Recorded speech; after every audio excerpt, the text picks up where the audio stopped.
Bendecimos en este tiempo, te damos gracias, te agradezco por cada uno de mis hermanos, mis hermanas que han llegado, Señor. Gracias porque nos has cuidado, nos has bendecido en este día.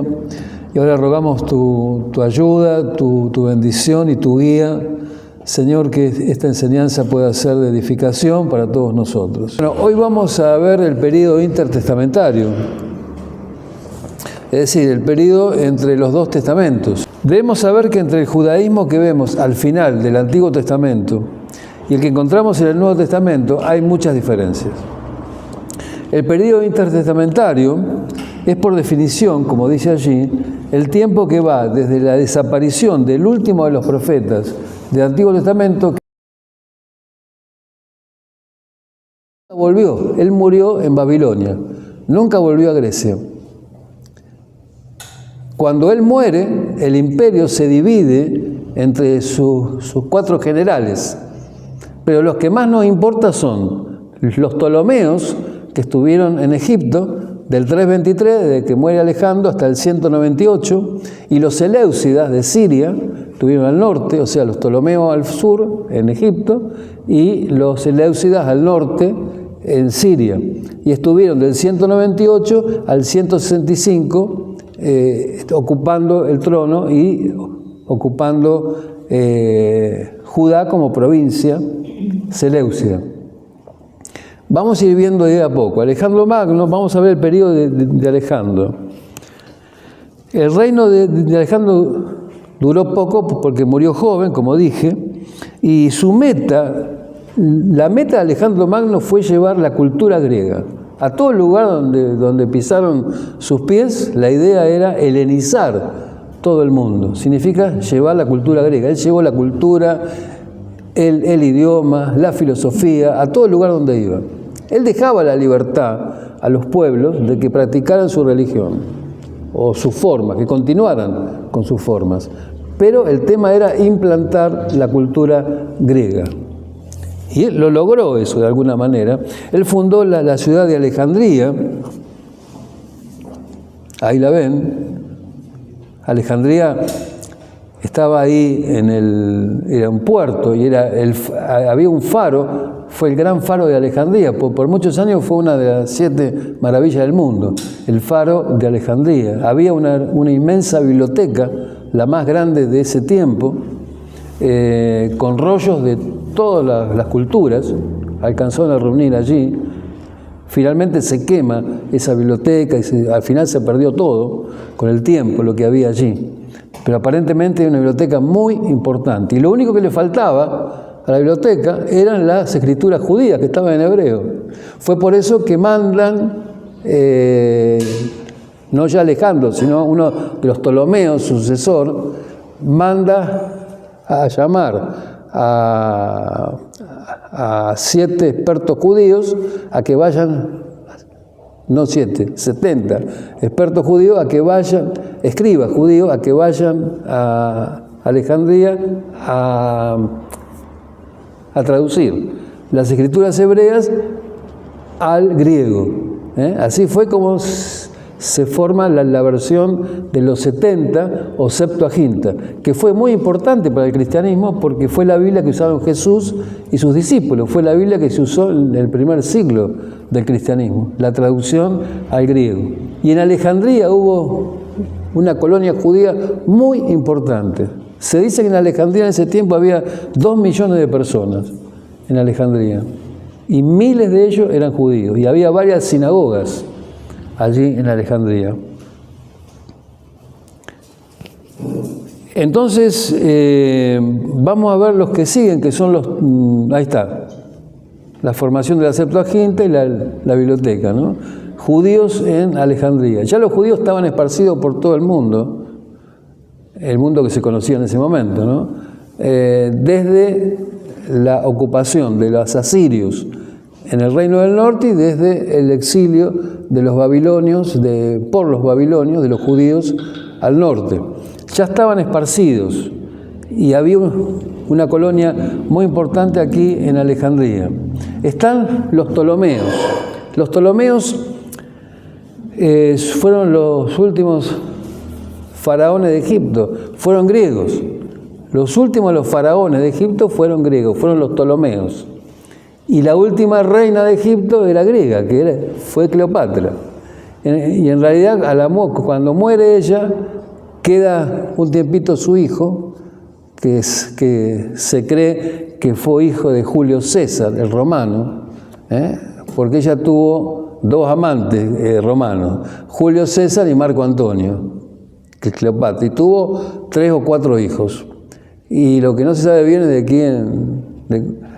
quién tuvo uno, quién tuvo otro, pero sí se cree que el hijo que la sucede a ella en el reino, o el faraón que le siguió, fue su hijo, pero duró muy poco porque después ya enseguida viene la conquista romana y ya los romanos ya ocuparon toda esa parte de Egipto.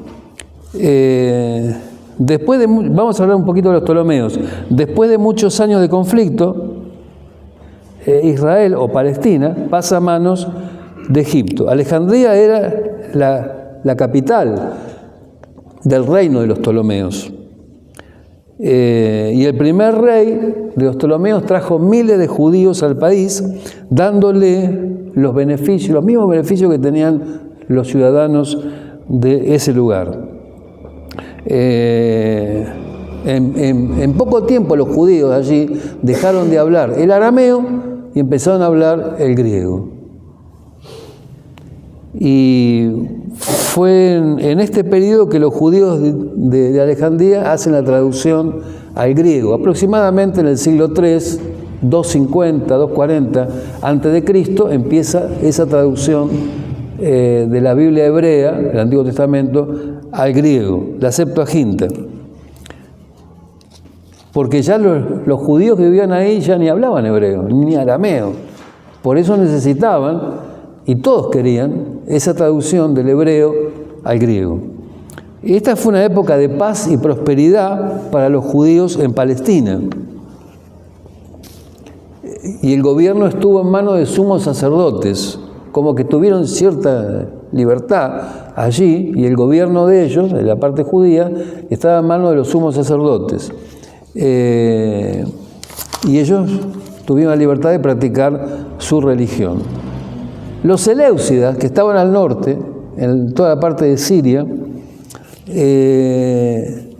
un poco vinieron a terminar con la tranquilidad de los judíos, porque fueron los más enemigos de los judíos, más que los Ptolomeos. Los Ptolomeos en realidad los dejaron libres, pero los seleucidas, cuando el rey Antíoco III derrotó a Ptolomeo V, porque entonces ahí ya empezó a regir el imperio de los seleucidas, más que de los Ptolomeos, y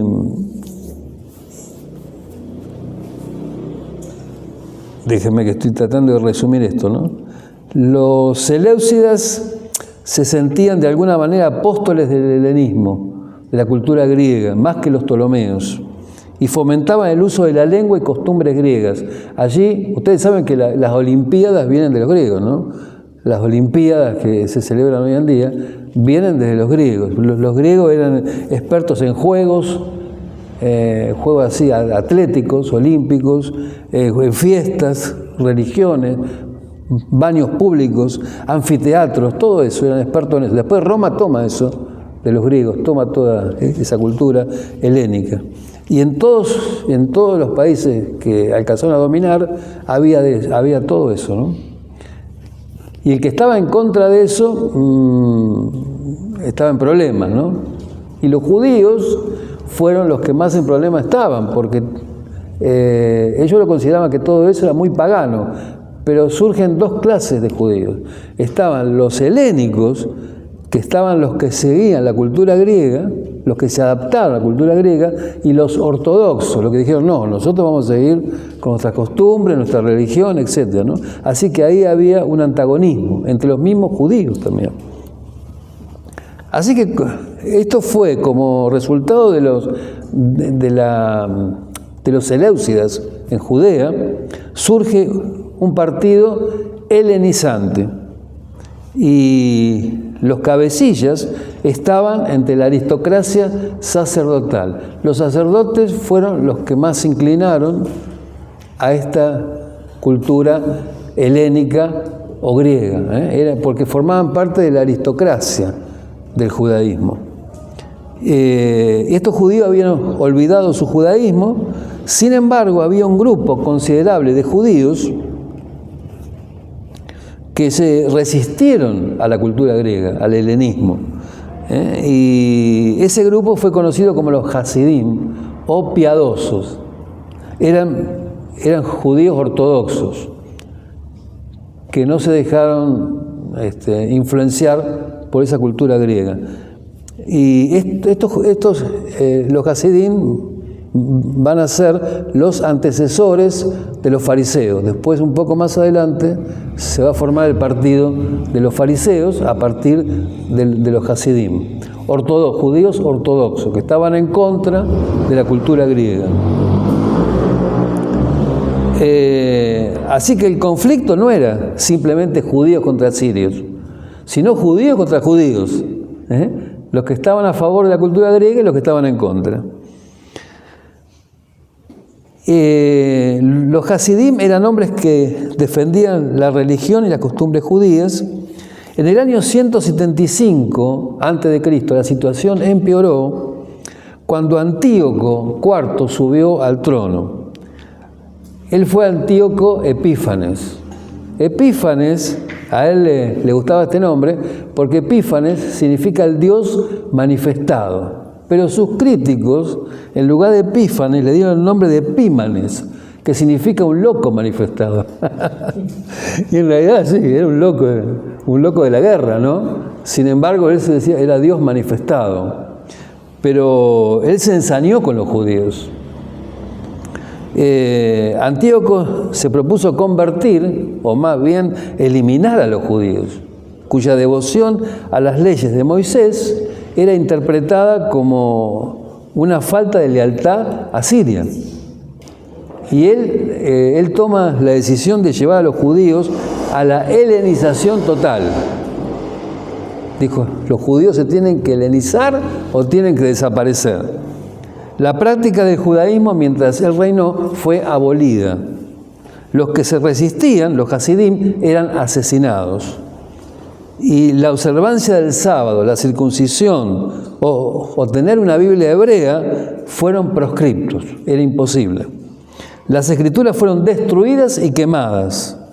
El sacrilegio culminó con el sacrificio de un cerdo, que era animal considerado inmundo por el judío, en el templo, en el altar principal del templo, como un insulto deliberado contra los judíos. Esto ocurrió en el 168 a.C., 168 años antes de que Jesús viniera. Así que vamos a ver un poco, ahí está Antíoco. Vamos a hablar un poquitito de Israel con los macabeos y con los herodianos. El periodo de los macabeos, que son los que van a traer un poco la libertad, los que van a vencer a Antíoco Epífanes, dura ahí aproximadamente 100 años, del 63 al 164, que tampoco fue una libertad completa que tuvieron los judíos, hubo un periodo muy chiquito, ahora lo vamos a ir viendo. La meta de Antíoco Epífanes era helenizar por completo el judaísmo, transformarlo en un culto sirio helénico, en el que Jehová sería identificado con Zeus, y en el que habría sitio para el culto real para él. Él era el rey Dios Epífanes. El judaísmo daba la sensación que estaba aniquilado ya con este rey. Sin embargo, surgió una pequeña llama que reavivó todo, y es el período de los macabeos. Un grupo de nacionalistas judíos, esto uno lo puede leer en el libro de los macabeos, que es uno de los libros apócrifos o deuterocanónicos, ¿no? Son dos. Pero fundamentalmente el primero es el que más describe. El segundo libro de los macabeos hace como un resumen de lo primero y agrega otras cosas más. Cuando los sirios trataron de obligar a los judíos a hacer sacrificios a otros dioses, o al dios Zeus, o al dios Epífanes, un viejo sacerdote, Matatías, destacado por su piedad y padre de 5 hijos, encabezó una resistencia armada en Israel. Nació así un espíritu de rebelión. Matatías alentó al pueblo con su ejemplo y exhortó a la observancia de la ley. Rodeado de muchos de sus seguidores, él tomó la resolución de liberar a su pueblo y restaurar el culto al Dios de Israel. Hicieron guerrillas. Al principio fueron guerrilleros, derribando los altares, que eran paganos, y tratando de proteger el cumplimiento de la ley de Moisés. El viejo Matatías no soportó más de 1 año y murió, porque ya era viejito. Esta era una vida difícil, la vida del guerrillero, una vida difícil, así que él muere enseguida, y al morir encomendó la lucha a sus hijos, sus 5 hijos. Su hijo mayor, Judas, asumió el mando y demostró ser un líder excelente, hábil y valiente. Éxodo 15:11 era el lema de su bandera.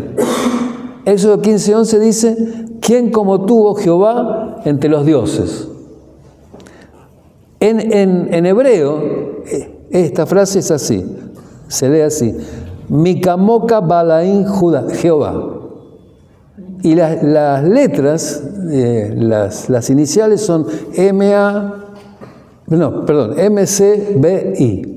Después se agregan las vocales. Y el nombre es Maccabi. Por eso hay asociaciones que son judías cuyo nombre es Maccabi. La van a ver, acá hay una en La Plata. Estaba ahí en 4, no sé dónde está ahora, 4:51, 51-53, había una. Forman el nombre Maccabi, donde vino a esta familia el sobrenombre de Macabeos, de ahí viene, que significa martillo también. Gradualmente se hicieron lo suficientemente fuertes como para que esta lucha de guerrilla pase a ser una fuerza de más tamaño, una guerra más grande. Y tras varias victorias sobre las fuerzas de Antíoco Epífanes, Judas Macabeo se apoderó de Jerusalén, purificando el templo, luego haciendo una fiesta y con mucha alegría. Esa fue la fiesta de Hanukkah, se conoce desde ese momento. Los judíos la han celebrado desde ese momento, cuando Judas toma el templo, ¿no es cierto?, y limpia el templo, después del sacrificio es el cerdo, limpian y dedican el templo al Señor otra vez, y hacen esta fiesta en memoria de este acontecimiento. En Juan 10, 22 y 23 lo vamos a ver a Jesús participando de esta fiesta. ¿Lo quieren leer? Juan 10, 22 y 23. ¿Alguien lo quiere leer?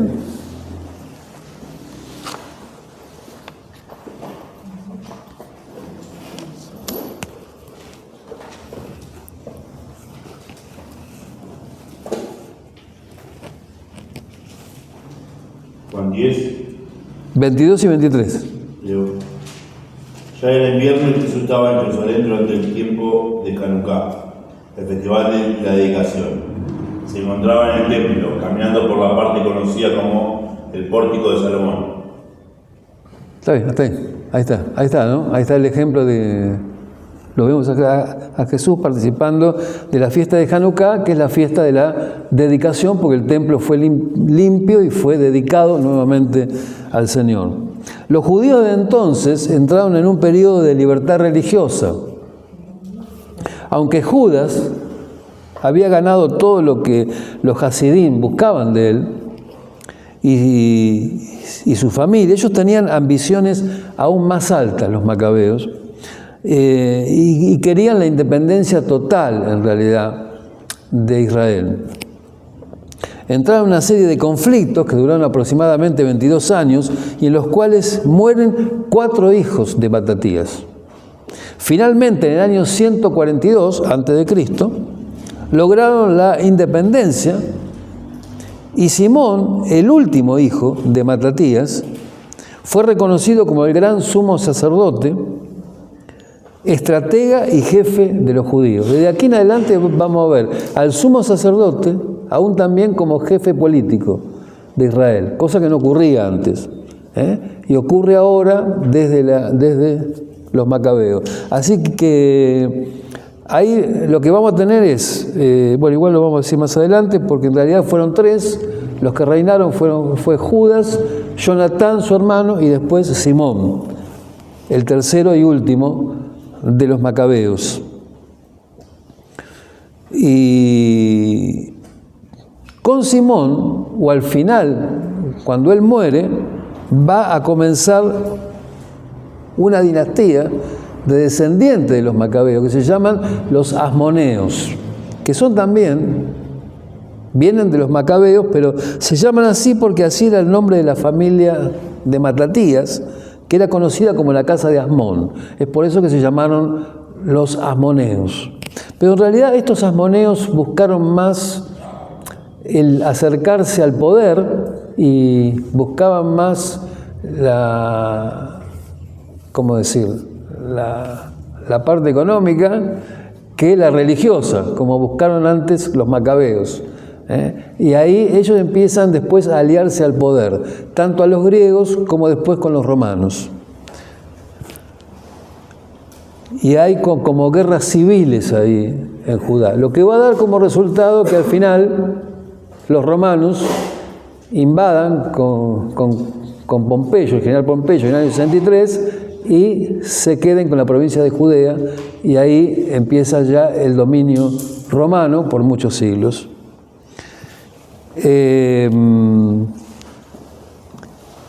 Empieza con Simón un periodo de independencia que duró unos 80 años, pero muy débil todo, porque, como dije antes, había muchas internas entre ellos, y acá empieza un poco a gestarse, ya empiezan a aparecer ya firmemente los fariseos y los saduceos. Los saduceos como representantes de los sacerdotes. Los sacerdotes formaban parte de los saduceos. ¿Se acuerdan que dijimos sacerdote? Estaban mirando más a la parte helenística, buscaban más el poder, era la aristocracia, y los fariseos buscaban más la reforma religiosa. Y bueno, y ahí empiezan a aparecer otros partidos además, que ahora después lo vamos a ir viendo. De estos años de conflicto, hay 3 hechos que hay que mencionar. Bueno, acá yo había puesto antes el sacerdocio y el poder político comienza a quedar en manos de los saduceos, de los saduceos. El grupo de Hasidim, que solo quería la libertad religiosa, se empiezan a llamar fariseos en esta época, cuando aparecen los asmoneos. 142 a.C., más o menos. Y después están las otras sectas que están puestas acá, o grupos, pero después lo vamos a verlo más en particular. De estos años de conflicto hay 3 hechos para mencionar. El primero es Juan Hircano, que fue nieto de Matatías y fue hijo de Simón, el último de los macabeos. Este es el primero que aparece de la dinastía de los asmoneos, pero viene como descendiente de los macabeos. Inició una serie de conquistas que incluyeron Idumea. Los idumeos eran los mismos edomitas, y los que venían de Esaú, ¿se acuerdan del hermano de Jacob? El que vendió su primogenitura por un guiso rojo. Bueno, de ahí vino Esaú, vinieron los edomitas y luego se llamaron idumeos. Siempre fueron enemigos de Israel y estaban en el sur, abajo de Judea. ¿Qué es lo que pasa con Juan Hircano y los idumeos? Ellos conquistan Idumea y la incluyen dentro de lo que es Israel. Los idumeos fueron obligados a aceptar la fe judía con el resultado, o sea, los obligan a circuncidarse. Juan Hircano y los judíos los obligan a circuncidarse, no por voluntad propia, los obligaron a formar parte de los judíos y a circuncidarse, sin saber que con el tiempo, unos años después, bastantes años después, un idumeo que fue circuncidado fue padre de Antipas, que va a ser gobernador de Judea, y ese Antipas va a ser el padre de Herodes el Grande. Si los judíos hubieran sabido esto, nunca los hubiera circuncidado a la fuerza, ¿no? Ahora lo vamos a ir viendo. Los idumeos fueron obligados a aceptar la fe judía, con el resultado imprevisto de que 100 años más tarde subió al trono como rey de los judíos un idumeo al que todos ya conocemos como Herodes el Grande. Pero antes de él subió Antípater o Herodes Antipas, que fue su padre. Que el padre de él fue uno de los que había sido circuncidado a la fuerza. Y como estaban circuncidados y como formaban parte de los judíos, ellos adquirieron el derecho aún de asumir el trono. Juan Hircano, llevó sus conquistas al norte y sujetó a Samaria, destruyó el templo de Samaria, del monte Gerizim, y de esa forma siguió fomentando la enemistad entre judíos y samaritanos, como que echó más leña al fuego, porque los conquistó a los samaritanos, le destruyó el templo. Fíjense que esto pasa entre judíos, ¿no? Y el hijo de Juan, que se llamó Aristóbulo,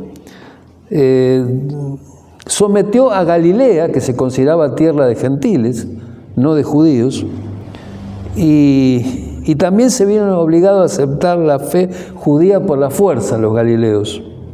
En años siguientes, las disensiones entre saduceos y fariseos van a llevar a la guerra civil, guerra entre fariseos y saduceos.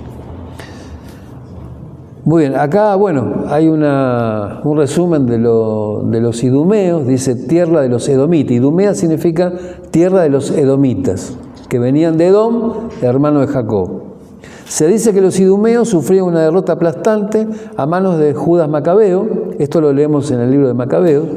Según Josefo, que fue el historiador de la época, muchas de las cosas que se saben de él, de Josefo, Flavio Josefo. Él fue judío, pero fue helenista también, por eso se puso el nombre de Flavio Josefo. Pero es muy interesante, uno puede ir, están los libros de él, y es muy interesante porque no hay información bíblica de este periodo y las que tenemos son de él. Luego Juan Hircano subyugó a todos los idumeos, permitiéndoles permanecer en el país a condición de que se sometiesen a la circuncisión y se adhiriesen a la ley judía. En lugar de abandonar el país, los idumeos cumplieron estas condiciones. Y acá cita un texto del Nuevo Testamento donde justamente los que aparecen ahí en esa escena son idumeos. Vamos a ver el periodo romano. A ver, acá está, ¿ves? Está Idumea al norte, al sur, acá está Judea, acá está Jerusalén, y acá está Idumea, Samaria y Galilea.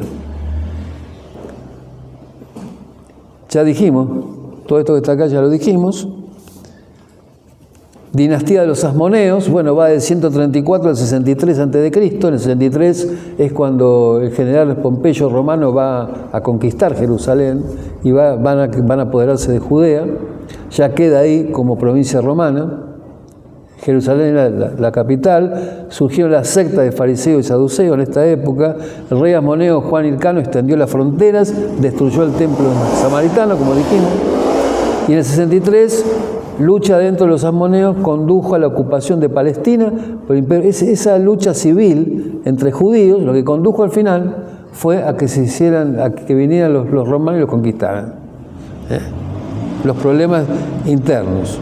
El periodo romano, la historia de los asmoneos llega a su fin cuando Antípater, que también es llamado Herodes Antipas,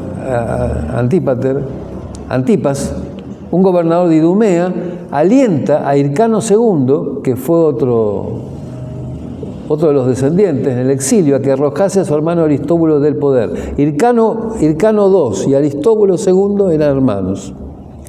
Y fíjense cómo Antípater, que era un idumeo, pero que sube al poder, lo pichicatea, ¿cómo se dice? Lo pichicatea ahí a Hircano, ¿no es cierto?, para que arroje a Aristóbulo del poder, porque estaba Aristóbulo en el poder.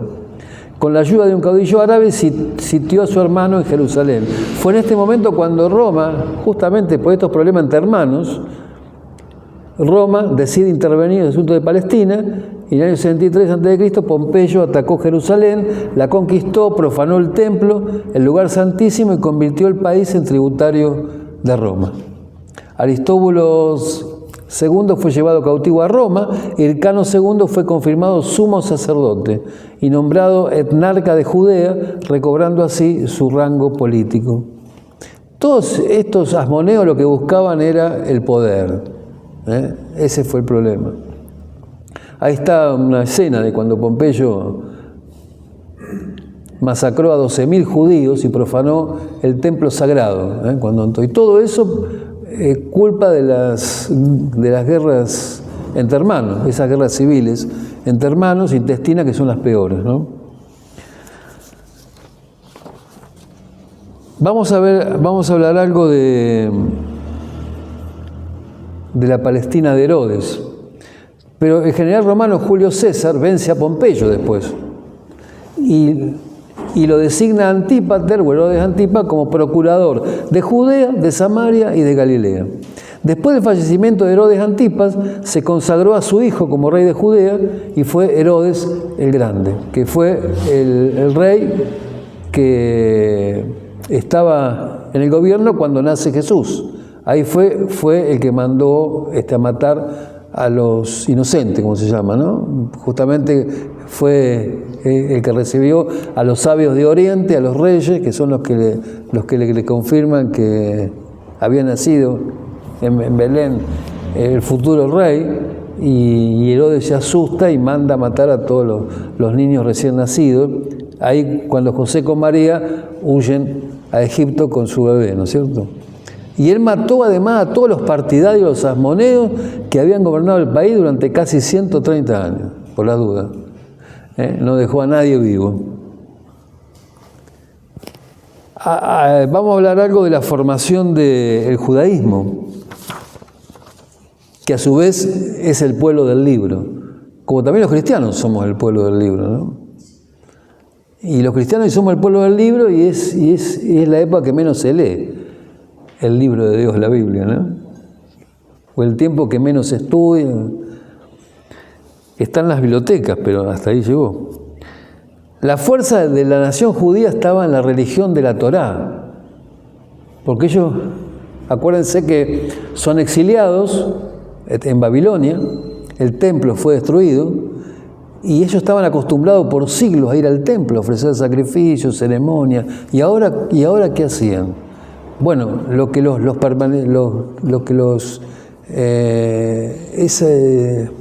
hizo que permanecieran unidos fue la observancia de la ley, de la Torá, de los 5 primeros libros de Moisés, que había penetrado la vida diaria hasta un punto tal en que se hacía difícil distinguir los elementos espirituales y culturales.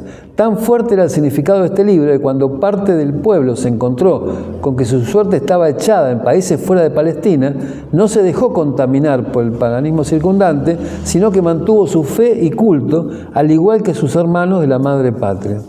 Aún en el exilio, la ley fue lo que los unió. Y ahí en el exilio van a hacer lo que vamos a ver después, que es la sinagoga, porque necesitaban un lugar donde reunirse, donde estudiar la ley, y ahí nace la sinagoga. Sin templo nace la sinagoga. El pueblo del libro, durante todo el periodo comprendido de Antíoco IV, Epífanes, a Vespasiano, el emperador romano, o sea, del 164 al 79 después de Cristo, y Tito es el que destruye el templo después en el año 70 después de Cristo, y hasta el 81, el nacionalismo judío estuvo arraigado y cimentado en la Torá.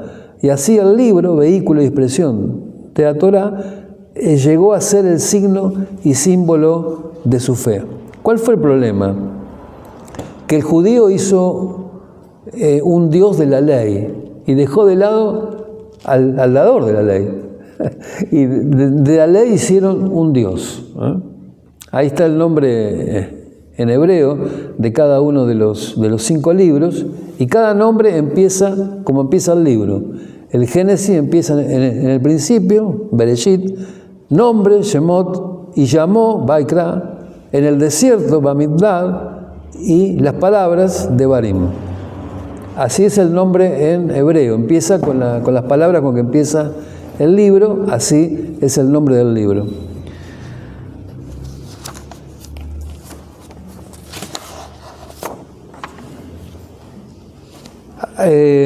Así que la sinagoga,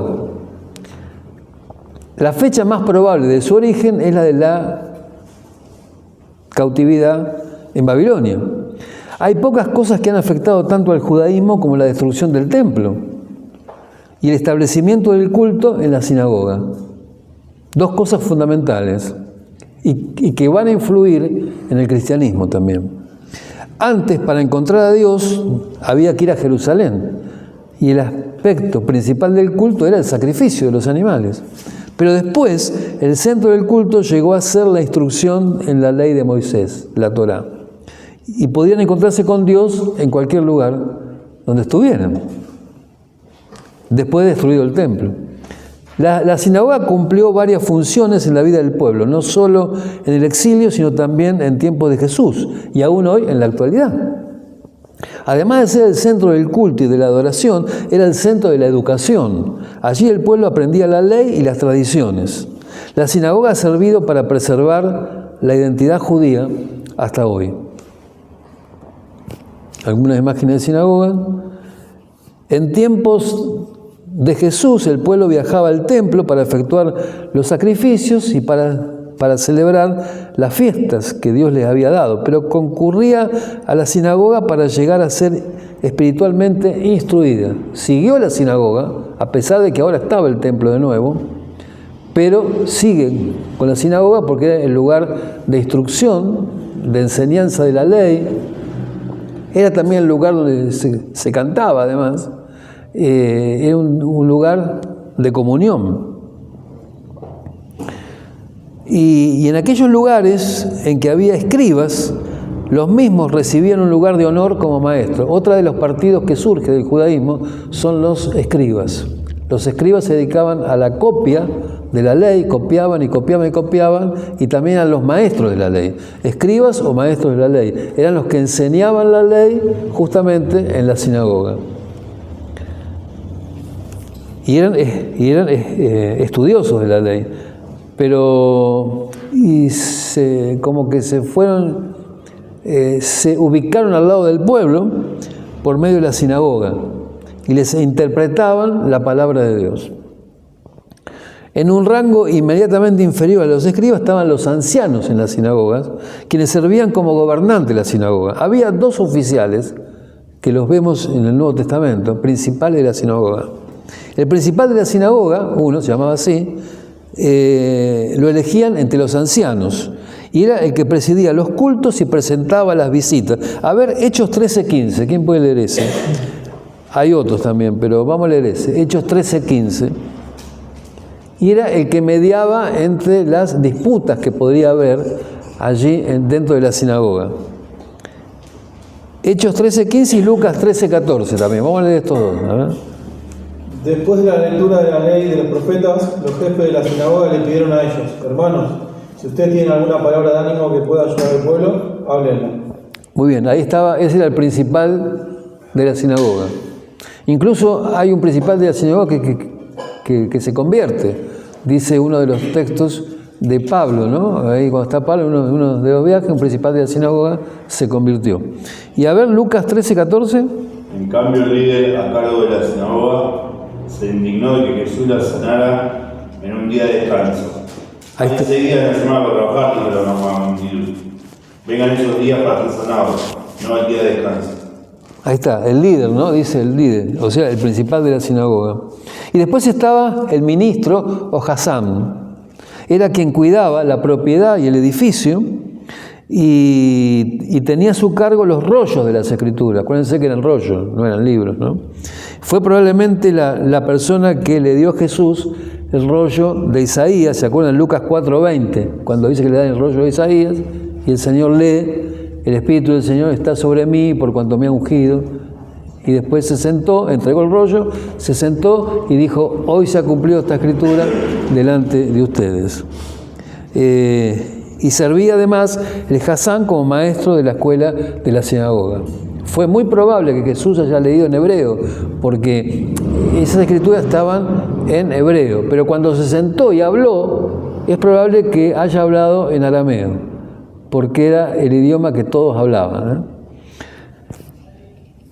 Los elementos del culto, no sé si lo tengo acá, bueno, no. Los elementos, se lo leo rápido, los elementos del culto en la sinagoga incluían la recitación de la Shema, o sea que era Deuteronomio 6, de 4 al 9, oye Israel, Jehová, nuestro Dios Jehová uno es, bueno, ese es el Shema, Israel. Así que se recitaba siempre eso. Había una oración ritual,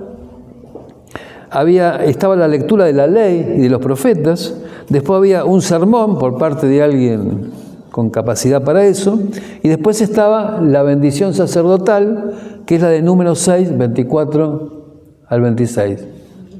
¿Se acuerdan? Jehová te bendiga y te guarde, y haga resplandecer tu rostro sobre ti y tenga de ti misericordia. Bueno, ahí está. Esa era un poco lo que se hacía en la sinagoga. La influencia de la sinagoga sobre el culto cristiano fue considerable. Si nosotros leemos en Santiago 2.2, a ver qué dice Santiago 2.2. Si lo pueden leer Reina Valera, mejor. Santiago 2.2. 2.2. Porque si en vuestra congregación entra un hombre, ¿ese? ¿Sí? Con anillo de oro y con ropa espléndida, y también entra un pobre con vestido andrajoso, y miráis con agrado al que trae la ropa espléndida, y le decís: siéntate tú aquí en buen lugar. Y decís al pobre: estate tú allí en pie, o siéntate acá abajo en mi estrado. ¿No hacéis distinciones entre vosotros mismos y venís a ser jueces con malos pensamientos? Bueno, lo importante es que arranca diciendo: si en vuestra congregación, Sí. congregación, ahí aparece la palabra sinagoga, porque justamente es eso. La sinagoga es una reunión, es una asamblea, como la iglesia también, y los cristianos siguieron usando la sinagoga durante un buen tiempo antes de la ruptura entre judaísmo y cristianismo. Y más o menos el orden que se seguía en la sinagoga es el mismo orden que se va a usar en la iglesia cuando nace la iglesia. ¿Por qué? Porque había interpretación de la palabra, había un sermón, había oración, había canto también en la sinagoga. Todo eso se va a trasladar a la iglesia. Lo que pasa es que la iglesia, claro, era algo nuevo. De todas maneras, la iglesia no tiene nada que ver en un sentido espiritual con la sinagoga, porque la sinagoga era todo externo, pero la iglesia es la plenitud. En la iglesia, dice Pablo, está la plenitud de Cristo. La iglesia es el cuerpo de Cristo. El Señor habita allí, es totalmente diferente en ese sentido. Pero la forma que se seguían y la liturgia, por decirlo de alguna manera, es muy parecida a la de la sinagoga. No nos olvidemos que el cristianismo viene del judaísmo, ¿está bien? Y es la herencia, nuestra herencia es judía. Por eso Pablo habla de que somos los gentiles olivos silvestres injertados en el buen olivo, y toda la historia de Israel ahora es nuestra. Nosotros ahora somos hijos de Abraham, no por la sangre, sino por la fe. Y los patriarcas del pueblo hebreo, Abraham, Isaac y Jacob, son nuestra historia también. Todo, David, todo, Moisés, toda esa historia ahora es nuestra también, por la fe en Jesucristo. Hablemos algo del templo, a ver. Hubo 3 templos en la historia de Israel. El primero fue el templo de Salomón, construido aproximadamente en 960 a.C. y destruido por Nabucodonosor en el 586 86. O sea que dura 374 años duró ese templo hasta que se destruyó. Después el segundo fue el de Zorobabel. Cuando los judíos vuelven, fue el decreto de Ciro, el persa, vuelven y reconstruyen el templo bajo las bases, usando la misma base del templo de Salomón. Empieza la construcción en el 536 y se terminó en el 516 a.C. Justamente fue el que profanó Antíoco Epífanes, que ofreció el cerdo en el altar. Y este templo queda hasta que Herodes va a empezar su obra de reconstrucción. Herodes el Grande va a reconstruir el templo o va a agrandarlo todavía, va a hacerlo más espléndido. Y eso empezó en el 20 a.C. y existió por 500 años. Es el templo de Herodes hasta que es destruido por los romanos, por Tito y su ejército en el 70 después de Cristo. Por 500 años, porque contamos de Zorobabel, ¿no? Por eso son 500 años. Ese templo sigue, aunque fue profanado y todo, fue dedicado por los macabeos, pero después Herodes toma ese templo y lo hace magnífico. ¿Se acuerdan cuando los discípulos le dicen a Jesús, mirá qué piedra, mirá qué templo?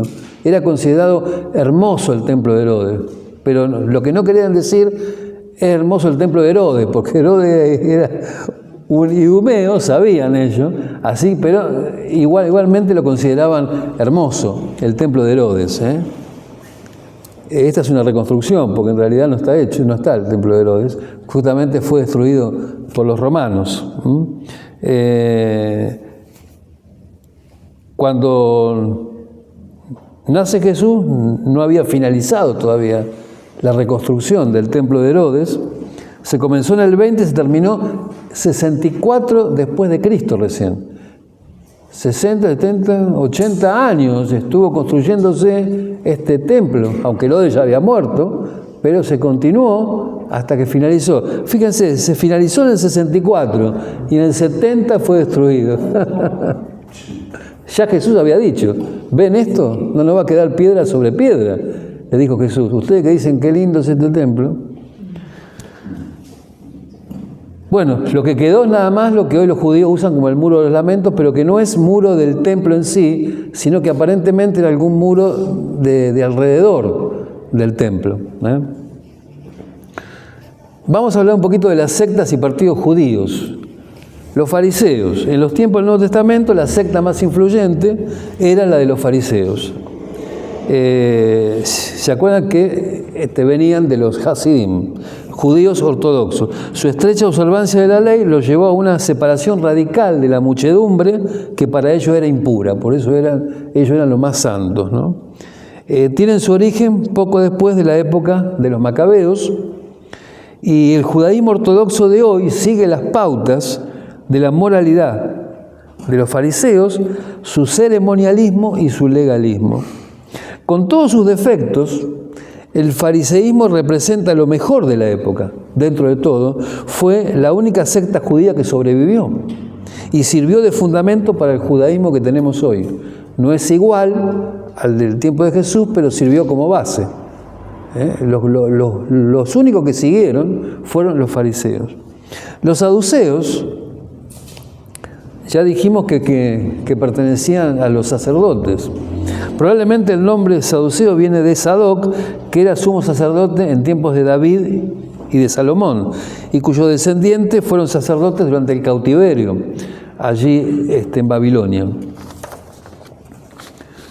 Eran menos numerosos que los fariseos, pero tenían el poder político. Era el partido dominante en la vida civil de los judíos. Teológicamente eran liberales y tendían a ser mundanos. No eran como los fariseos, eran muy diferentes los fariseos de los saduceos, aunque a veces se unieron contra Jesús, pero eran muy diferentes. Aceptaban influencias culturales que no eran judías, solo respetaban la Torá, Pentateuco, y rechazaban la tradición oral que aceptaban los fariseos, siendo el extremo opuesto justamente a los fariseos. Después estaban los esenios, que no se mencionan esto en el Nuevo Testamento. Lo que se sabe viene justamente de Josefo, el historiador. Los esenios formaban una hermandad estricta que solamente aceptaba, ellos veían que todos los demás estaban contaminados, los demás partidos del judaísmo. Entonces ellos se apartaron, al estilo de los monjes que vendrían mucho después, se apartaron al desierto. Y aparentemente son los esenios los que guardaron esos rollos en vasijas, que son los que se encontraron en el Mar Muerto, allí en Qumran, que aparentemente, o se está seguro casi, que fueron los esenios, este grupo que se apartó al desierto de Judea, y ahí llevaron una vida ascética, ¿no? Significa sin contaminarse con nada. Después estaban los celotes, que eran una secta religiosa, pero armada, de los judíos, fanáticos, nacionalistas, que buscaban librarse de Roma por medio de la violencia. Uno de los discípulos de Jesús formaba parte de esta secta, que fue Simón, llamado el Celote, porque había formado parte de este grupo. Lo leemos en Lucas 6:15 o Hechos 1:13, ¿no? Se lo menciona a Simón, uno de los 12, como el Celote. Después estaban los herodianos. Los herodianos no eran una secta aparte, sino que ni un partido, sino que era una actitud de algunos judíos de influencia y que ocupaban el poder. Y estaban dentro de los saduceos. Eran una minoría que respaldaban a la dinastía herodiana y también al gobierno romano. Su punto de vista era el opuesto al de los celotes. La mayoría venían de la aristocracia sacerdotal, saducea, y respaldaban a Herodes por conveniencia. Fíjense que los sacerdotes, desde el tiempo ya de los macabeos, asmoneos, empiezan a unirse al poder y al poder de turno. En este caso a Roma y a Herodes. La diáspora judía es muy importante, además, todo esto es importante para la formación del cristianismo y también la diáspora. En griego, diáspora significa esparcir, dispersar. En el Imperio Romano había más judíos fuera de Palestina que adentro, lo mismo que hoy. Hoy hay judíos diseminados por todo el mundo, la comunidad judía más grande está en Nueva York, acá también una comunidad judía importante en Argentina y así, ¿no es cierto? Muchos han vuelto a Israel, pero hay más dispersos por todo el mundo que los que hay en Israel. Ya desde ese momento era así. Esta diáspora, como dijimos, arrancó ya como 700 años antes de Cristo, con la invasión de los asirios al reino del norte, con la invasión de los babilonios al reino del sur, y ahí ya empieza a dispersarse los judíos.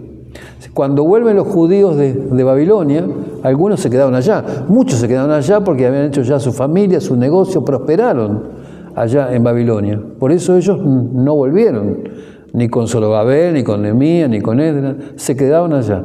Y así sucedió. ¿Se acuerdan que hablamos de Alejandría? Había una comunidad judía muy importante.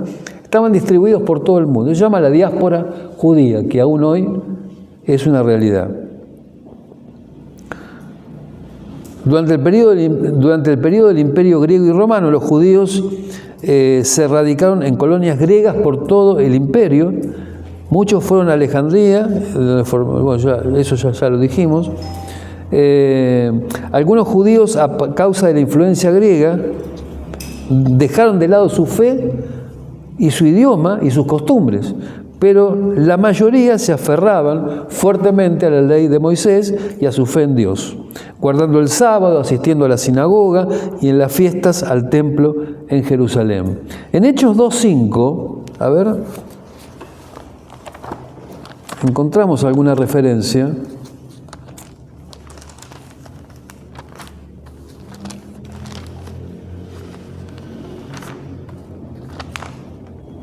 Bueno, ¿se acuerdan? Esto es en Pentecostés. ¿Se acuerdan cuando llegó la fiesta de Pentecostés? Cuando vino el Espíritu Santo, ¿no es cierto? Había un montón de judíos que venían de todos los países del mundo, donde estaban dispersos a celebrar la Pascua en Jerusalén. Y Fíjense, dice, moraban entonces en Jerusalén judíos, varones piadosos, de todas las naciones bajo el cielo. Ahí está la diáspora, ¿no? Y entonces, después más adelante dice, había.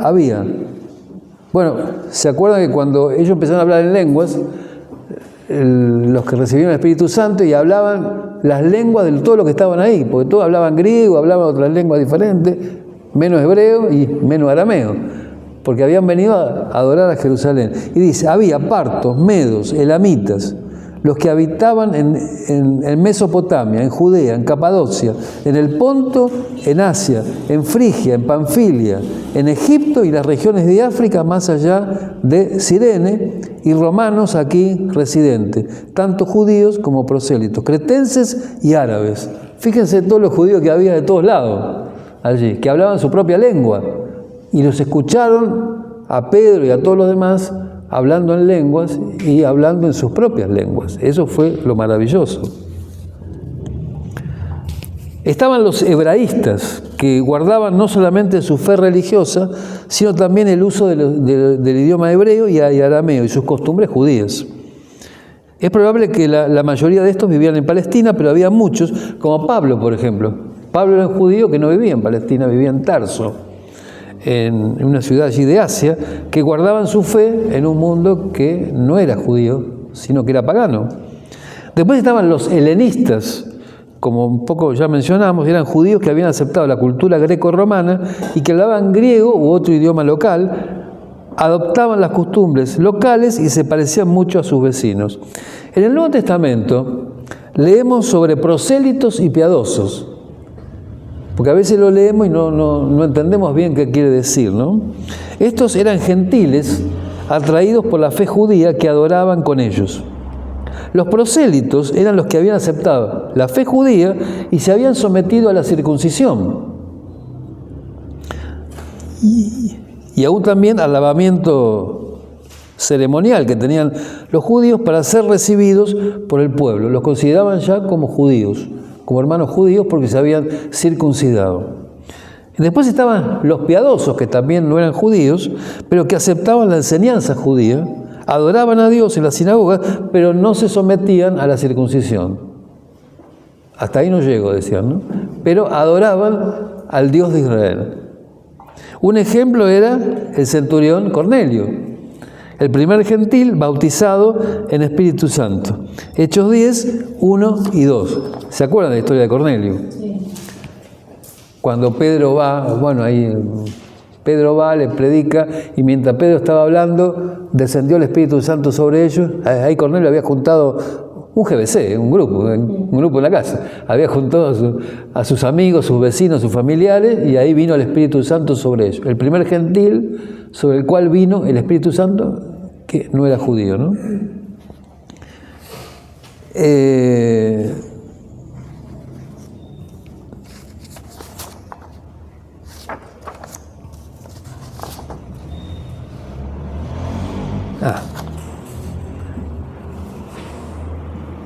Yo tenía algún ejemplo. A ver.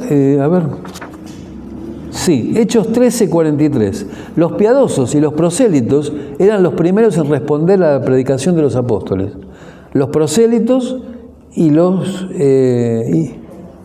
piadosos. Acuérdense, los prosélitos eran ya casi judíos porque se habían circuncidado. Los piadosos eran simpatizantes del Dios de Israel, pero no accedieron a la circuncisión.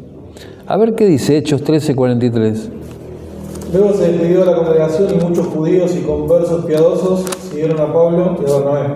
Y ellos siguieron hablándoles y animándoles a mantenerse en la gracia de Dios. Muy bien, habla de conversos piadosos, ¿no? La diáspora de los judíos tuvo importancia como escalón para la evangelización al mundo gentil. Pablo, donde fuera, esto sirvió para el inicio del cristianismo, para la expansión del cristianismo. Bueno, después lo vamos a ver, me parece, pero después no sé. ¿Se acuerdan lo que dice Gálatas 4:4? Cuando vino el cumplimiento del tiempo, Dios envió a su Hijo, nacido de mujer y nacido bajo la ley. cuando vino el cumplimiento del tiempo. Algunos dicen, pero ¿por qué Jesús no vino 100 años antes, 100 años después, 1000 años antes, 1000 años después? Bueno, ese fue el tiempo oportuno de Dios, el kairos, que es una palabra que significa, en griego, tiempo oportuno de Dios. Dios tiene un tiempo para todo. Como dice Eclesiastés, ¿no es cierto? Que hay un tiempo y una hora para todo lo que pasa debajo del cielo. Y el Señor vino en ese tiempo, porque hubo tres cosas que convergieron cuando vino Jesús. Una fue la sociedad romana. Los romanos, se lo adelanto ahora, si no lo leemos.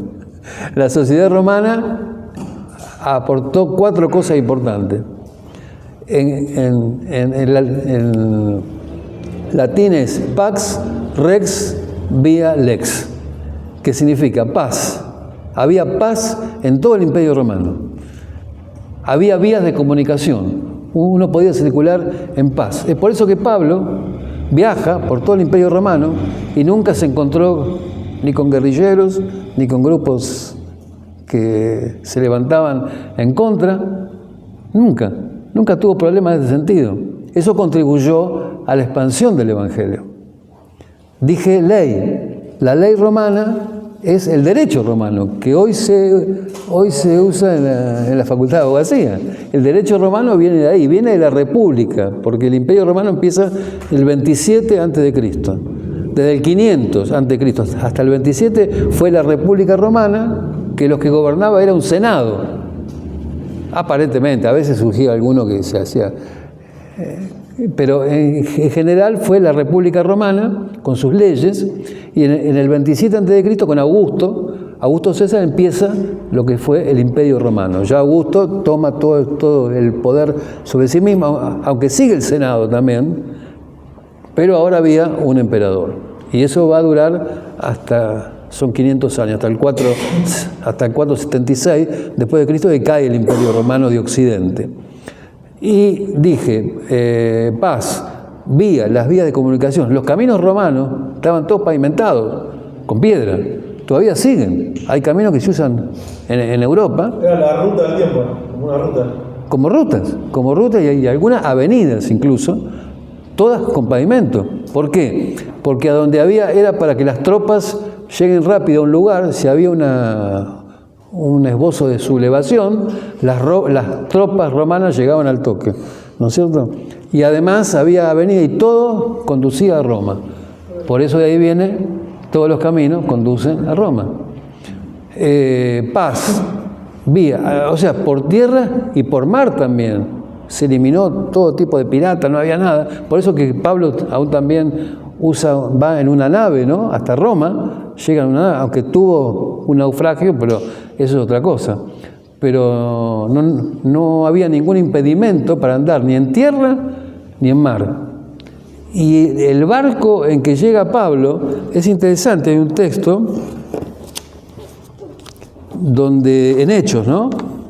Donde dice, creo que son 200, dice Pablo, acá está, que a bordo había 276 personas. Era un barco de línea, que andaba generalmente en las rutas más marítimas. 200, o sea que es un barco grande, el doble o más del doble de los que Colón usó 1400 años después para llegar a América, que eran como cáscara de nuez la que usó Colón. Bueno, esto era casi el doble de esos barcos, ¿no? Paz, vías de comunicación. Ley y rex significa orden institucional y político.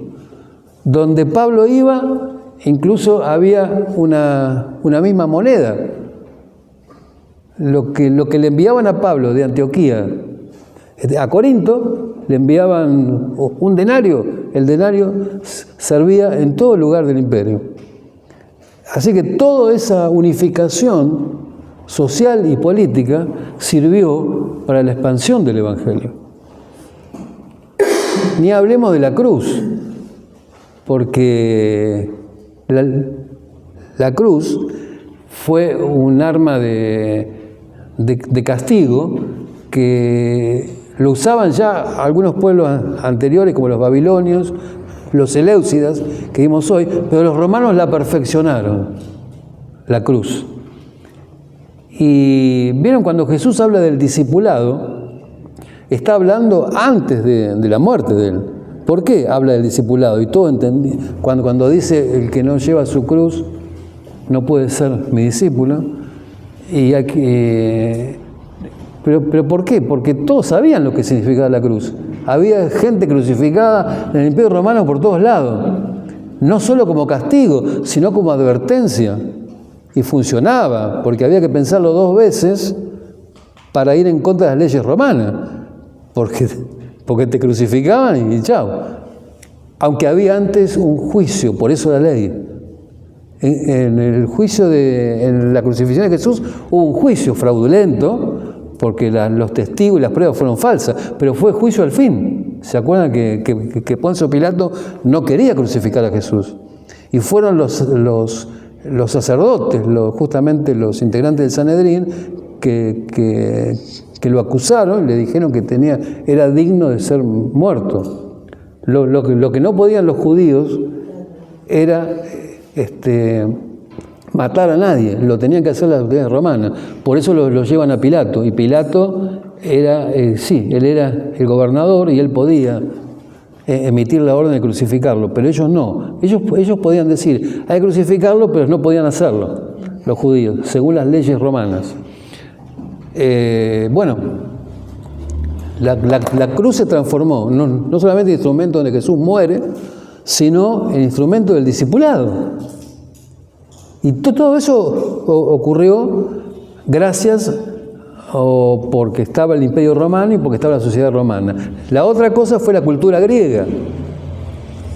La cultura griega, que también aporta 4 cosas, a ver si me acuerdo. El idioma griego aporta la filosofía griega, porque los estoicos, algunos siglos antes de Cristo, habían empezado a hablar del logos como una razón primera de Dios. Los filósofos empezaron a decir, no, Dios creó todas las cosas por medio de la palabra, y eso fue el logos. El logos tiene mucho significado, la razón primera de Dios, la palabra primera de Dios.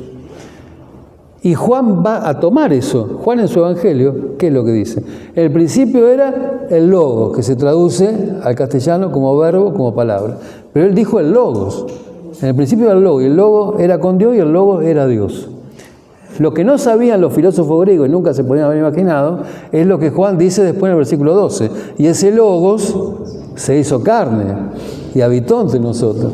Pero fíjense cómo Juan utiliza esa idea del logos que ya habían hablado siglos antes los filósofos estoicos. Y Platón había hablado de la idea del bien y exaltaban el espíritu, otra cosa, el espíritu griego, de la cultura griega, exaltaba a la humanidad del hombre, como que al hombre hay que cuidarlo, ¿no es cierto? Las leyes tienen que ser iguales para todos. Todo ello lo habían dicho los filósofos.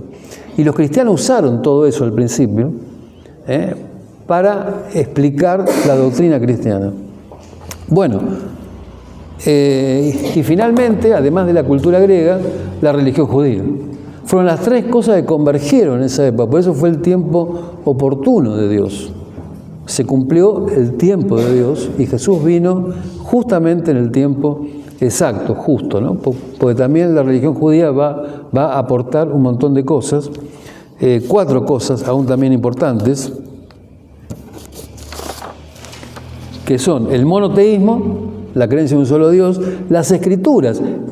Ustedes piensen que la iglesia nace ya con un canon formado del Antiguo Testamento. Nace con una escritura ya, cosa que ningún pueblo, ninguna religión tiene.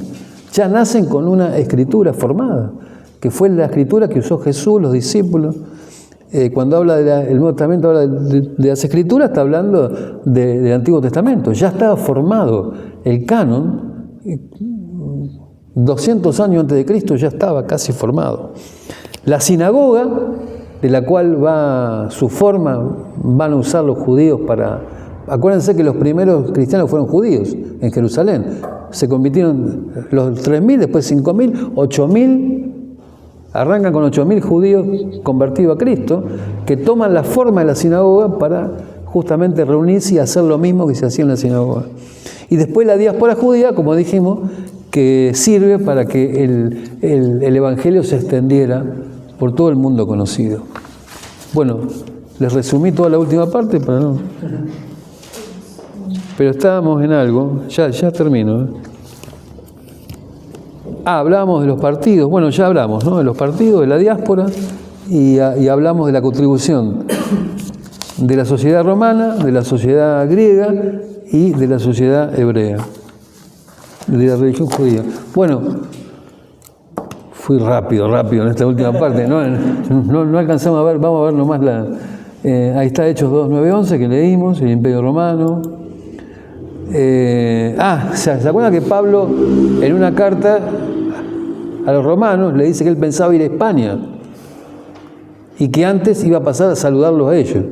Los romanos la iglesia de Roma no fue una iglesia que fundó Pablo, no se sabe quién la fundó en realidad, ya estaba fundada. Entonces Pablo, cuando le escribe a los romanos, era una iglesia que ya estaba, no se sabe, hay teorías nada más, pero no se sabe realmente quién fundó o quién plantó la iglesia en Roma. Y ahí Pablo le dice que él va a ir a España, va a ir hasta España, ese era el límite occidental del Imperio Romano. Digo bien, occidental, sí.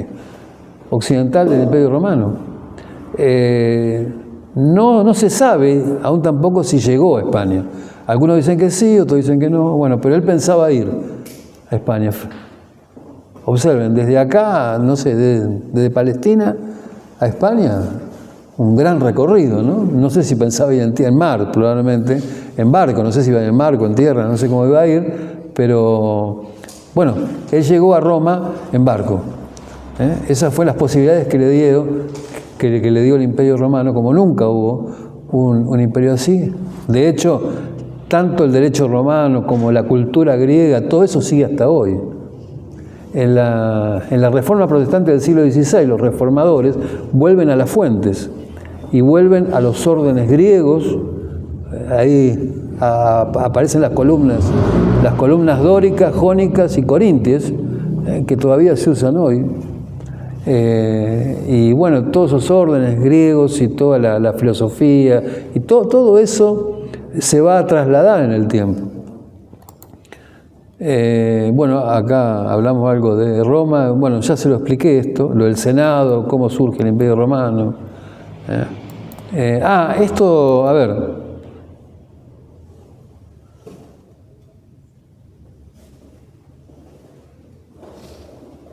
Bueno, algo hablamos de eso. La contribución romana, hablamos de la contribución griega y hablamos de la contribución hebrea. El espíritu griego, la cultura, la contribución hebrea, el monoteísmo. Bueno, después se los mando. Esto lo tengo.